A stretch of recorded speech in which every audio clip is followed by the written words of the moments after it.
Radicalmente de tema, la Organización Mundial de la Salud estima que la vacuna contra el COVID-19 no estará disponible masivamente antes del año 2022. Para hablar de este tema nos acompaña Mercedes López, médico inmunóloga e investigadora del Instituto de Ciencias Biomédicas de la Universidad de Chile. ¿Cómo está? Muy buenos días. Buenos días, Boris. Muchas gracias por la invitación. Bueno, doctora, quería preguntarle sobre esta información también que se dio a conocer sobre este laboratorio AstraZeneca y también la Universidad de Oxford, donde hubo buenas noticias respecto a esta persona que presentó reacción adversa a esta vacuna. Sí, bueno, efectivamente, en los últimos días hemos conocido que han aparecido algunas reacciones adversas a esta vacuna. Solamente recordar dos puntos. El primero es que las vacunas se han utilizado durante muchos años en el mundo entero y han demostrado su seguridad y su eficacia para poder controlar muchas infecciones. O sea, de hecho, bueno, tenemos la misma viruela que yo creo que han discutido acá, ¿cierto?, que fue erradicada gracias a la vacunación. Dicho eso, la seguridad de las vacunas y su eficacia dependen que los ensayos clínicos previos a su distribución masiva sean hechos de manera adecuada, en los tiempos adecuados y con un buen seguimiento de la aparición de probables reacciones adversas. Esta reacción que apareció en las vacunas de Oxford es una reacción que aparece no solamente a las vacunas, sino que también en algunos casos después de algunas infecciones virales. Es una reacción que conocemos, es una reacción adversa que es de cuidado, es muy rara, no aparece comúnmente, y me parece bueno que los sistemas de control que tuvieron y los sistemas de seguimiento que tuvieron fueron adecuados porque permitieron detectarla. Doctora, esto claramente ha generado también bastante incertidumbre lo que va a ser este desarrollo de la vacuna de la Universidad de Oxford y también este laboratorio AstraZeneca. También ha generado también mucha incertidumbre, lo decíamos, de parte de toda la población. Finalmente, ¿cuándo vamos a tener una vacuna contra el COVID-19? Pero este tipo de reacciones, ¿es normal?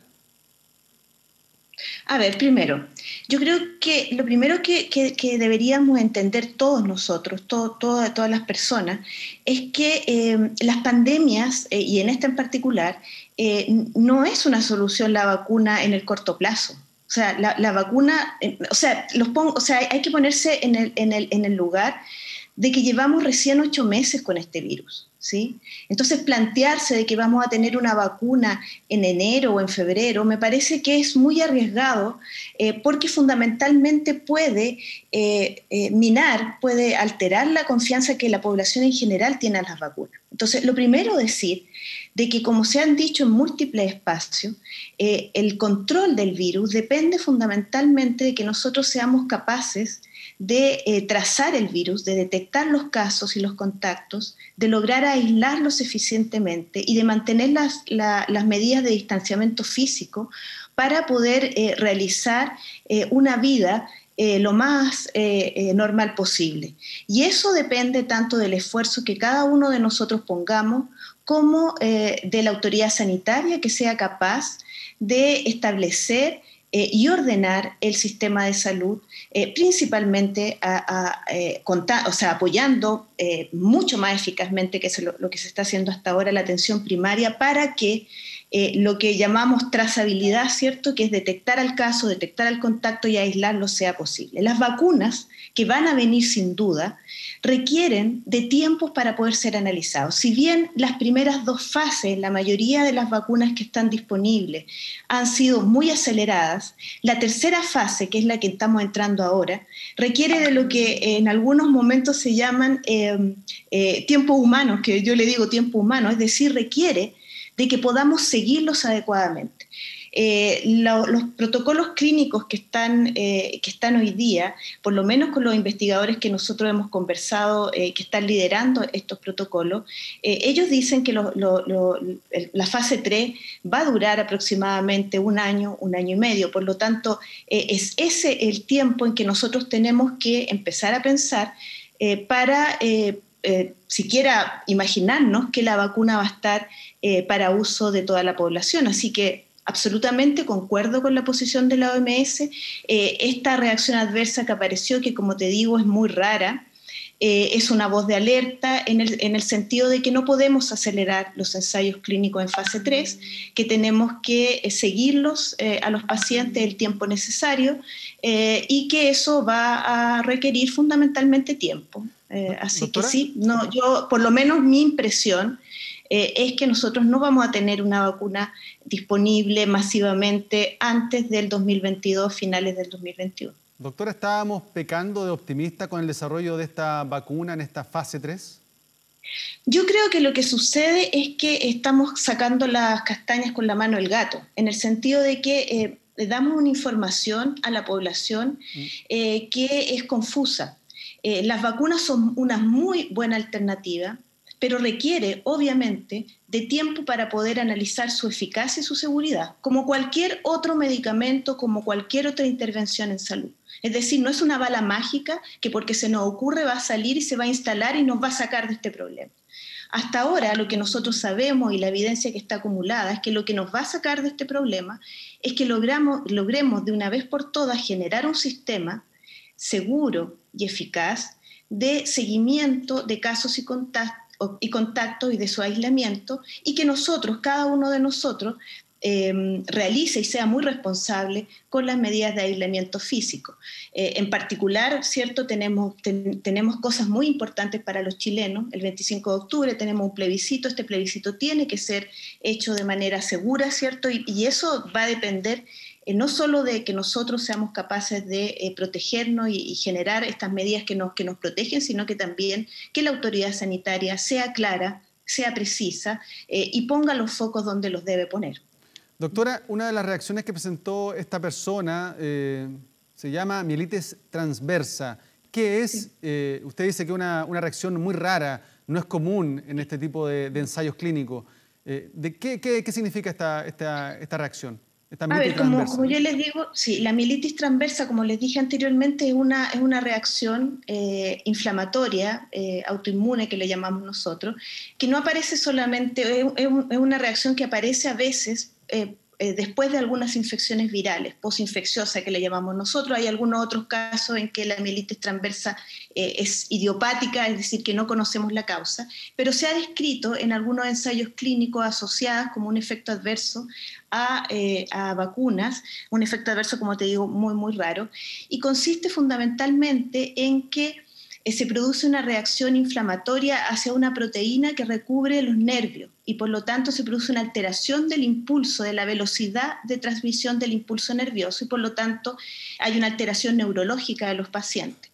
En muchos casos esta alteración neurológica es transitoria y logra recuperarse, pero en otros casos efectivamente los pacientes terminan con algunos problemas y algunas secuelas permanentes. Por eso te digo que esta es una reacción adversa que hay que monitorizar, hay que evaluar claramente si es debida a la vacuna o no, eso hay que analizarlo, pero obviamente eso nos llama, y yo creo que es muy importante para que la población entienda y para que la autoridad sanitaria también lo haga. Yo ayer escuché al ministro París en el sentido de que los ensayos de vacunas, como en cualquier otra biotecnología, requieren de tiempo, requieren de reflexión, requieren de análisis de datos y por lo tanto hoy día no es una solución inmediata para el problema que afecta a todo el mundo. Las soluciones inmediatas las tenemos, las sabemos de hace mucho tiempo y se requiere del esfuerzo, se requiere del orden, se requiere del financiamiento y se requiere de una autoridad sanitaria que entienda esta situación. Doctora, claro, el ministro ayer dijo no cree que recién se tenga esta vacuna en el 2022 y dice que es una alarma innecesaria. Yo creo que al contrario, yo creo que lo que tiene que explicar el ministro París es que es esperable que en unos ensayos clínicos en fase 3, en las vacunas, particularmente en algunas formulaciones que no han sido nunca utilizadas masivamente en la población, es totalmente normal que aparezcan reacciones, pero que esas reacciones, así como aparecen, tienen que ser adecuadamente monitorizadas y la monitorización depende de tiempo, porque hay que saber claramente cuál es la razón por la cual esta reacción adversa se produjo en estos pacientes. Así que en ese sentido yo creo que lo mejor es explicar a la población que las vacunas vacunas son muy seguras, que las vacunas son muy eficaces para controlar las infecciones, pero que previo a que las vacunas puedan demostrar esto, se hacen ensayos clínicos que tienen que ser muy responsables y particularmente, y eso lo insisto, la fase 3 tienen que durar el tiempo que sea necesario para demostrar no solamente que son efectivas en controlar la infección o en disminuir su gravedad, cosa que todavía no sabemos, sino que también que seamos capaces de saber la frecuencia y cuáles son las reacciones adversas potenciales que estas vacunas tienen. Doctora, para finalizar la última pregunta, ¿usted cree que con este tipo de reacciones que presentó esta persona, esta mielitis transversa, que usted dice que hay una reacción que podría ser incluso permanente en el tiempo, podrá costar encontrar voluntarios para la fase 3 en nuestro país? O sea, yo creo que lo primero que hay que hacer es que, una de las cosas que sabemos los inmunólogos y la inmunóloga hace mucho tiempo es que las vacunas, su eficacia verdadera depende en gran parte de la confianza que la población tenga en ellas. Y la población, y lo he dicho otras veces, no es tonta. O sea, nosotros no somos tontos, los habitantes de este país de a pie no somos tontos y por lo tanto entendemos cuando las cosas se nos son explicadas claramente. Las vacunas deben ser probadas en la población, pero para que la población acepte ser voluntaria, las autoridades sanitarias y los investigadores y las investigadoras y las universidades a cargo de estos protocolos deben explicar transparentemente cuáles son estos protocolos, cómo se van a llevar a cabo, cuáles son los resultados de las fases anteriores, no solamente a la comunidad de todo el país, sino que también a la comunidad de investigadores. Entonces, sobre todo los voluntarios que vayamos a tener o no tener va a depender de que nosotros seamos lo suficientemente transparentes y seamos lo suficientemente claros en explicarnos a todos cuáles son esos protocolos, cuáles son los alcances de esos protocolos, cuáles son los resultados previos que se tienen, cuánto tiempo van a durar estos protocolos y cómo se va a hacer. Y hasta el minuto, a mí me parece, y eso es una opinión muy personal, esas fases no han sido lo suficientemente bien realizadas en Chile. Doctora, le quiero agradecer por esta conversación acá en la mañana informativa. Que tenga un excelente día. Muchas gracias, Boris, por la invitación. Es un agrado poder conversar contigo.